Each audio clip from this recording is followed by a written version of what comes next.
Alright guys, we are back with another video. As you can see here, this condenser fan motor is screeching, and funny enough, we are actually the second contractor on this job.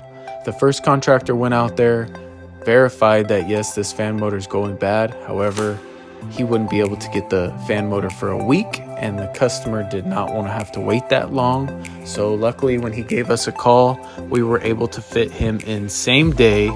And once we arrived on site, we verified that yes, that condenser fan motor is going bad. However, we don't know when it will completely go out. So once we gave him that information, he decided to just replace it. And luckily we had this fan motor on our truck to do the work that day. And once I put everything together, I went ahead and tested and inspected the work to make sure it was good. Turned on the air conditioner. We had a 20-degree split, meaning 20-degree difference from whatever the thermostat says to the supply air. Customer was happy. On to the next one.